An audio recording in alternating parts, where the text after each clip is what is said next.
Hey there guys, Tim Ida with TeamRev.com with another Motivation Tuesday today. Motivational video coming at you, how about that? Today I want to talk about being your best, and I want to ask you, are you afraid to be your best?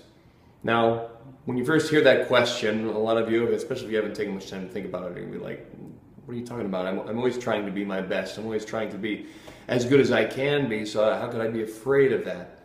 Well, let me tell you a little bit about sort of my past history and things that I've done in the past. You know, I was a big-time athlete when I was a kid. I played a lot of different sports. I was very good at most of them. Seemed to come naturally to me, but of course, as you get up into the upper ranks, you know, past junior high into high school and then into college, the competition level gets extraordinarily more difficult at each step that you take.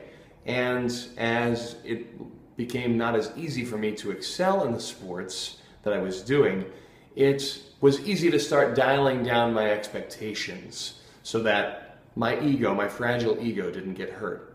My self-esteem was unfortunately very fragile at the time, and I didn't really recognize it as such, but I would find ways to sort of convince myself that the things that I really wanted, which was, you know, winning the tournament, winning the championship, going to the top levels of my sports, that wasn't really what I wanted. I just wanted to have a good time. At least that's what I convinced myself of. And I feel in a lot of ways I kept holding myself back with this mentality, because no matter how high of a competition level I got to and how hard I worked, and I did work very hard, there was always that little thing in the back of my mind that was worried about losing.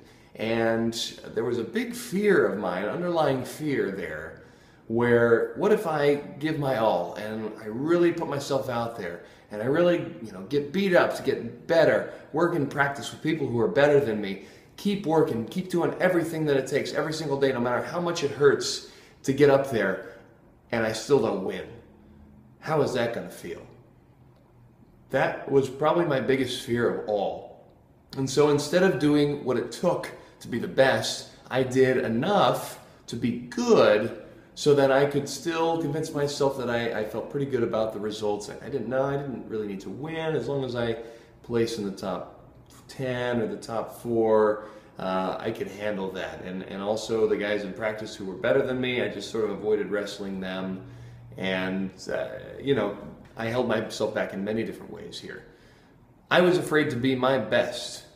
And I thought that I was doing my best, but I didn't realize how much the mental aspect could come into this to make me even better. I was relying mainly on my natural abilities, on my physical skills, and what I knew I was already capable of.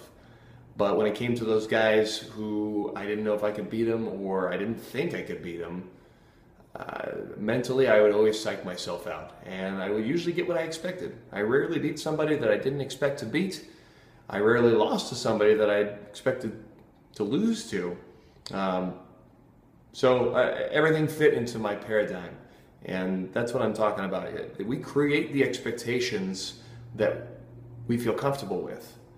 They're not always exactly what we want, but if we can sort of cordon off a little space in there where we feel comfortable with the results, even if they're not the ultimate ones that we wanted, then at least we won't have to suffer as much.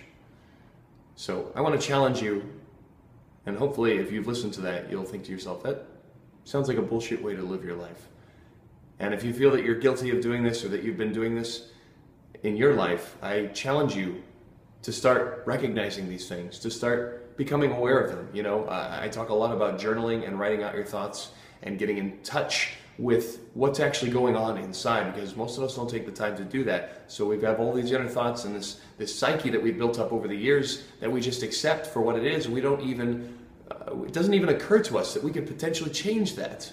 Just because we can't physically see the changes doesn't mean that we can't do work on it and that we can't make changes to it. And the psyche is the most important determinant of anything that we accomplish in our lives or want to accomplish. How do we go about it? How do we approach each subject? Do we believe that we're going to get to where we want to go when we start off, even when we don't know how to get there and we don't know all the steps and we don't know how to do it yet? Do we still believe in ourselves enough to be able to get to that place that we want to get to? And if the answer is not a resounding yes in your mind, then that means there's something in here that's holding you back from thinking that. It's talking you down from what your true goals and your true dreams are so that you're not disappointed. And do you want to live a life of just not disappointment, or do you want to live a life of true excitement and really going for it and proving to yourself that you're even better than you ever thought that you were? If that's the life that you want, then I challenge you to start taking action today. Start writing down those thoughts, start recognizing where you're holding yourself back, and start to reverse those trends. Start telling yourself the things, even if you don't believe in it first, that you really want to hear. I can do this. I am powerful beyond my own beliefs and my own measures. I can do more than I ever imagined. I can complete this task. I can start this business. I can get that body that I've always wanted. That's what it's all about, okay? Nobody would ever have accomplished anything in this life if all they believed in was what they could see on paper directly in front of them. Okay, they had to have a belief that went far beyond what the numbers told them, what the odds told them, what the expectations of their own selves and the people around them were telling them. Nobody would have accomplished anything. So many people have overcome this, and you can do that too. This is Tim Heineck with Team Revved. Hopefully this gave you some motivation today. If you have questions or comments to add to this, please put them in the comments box below, and we'll see you next time. Take care.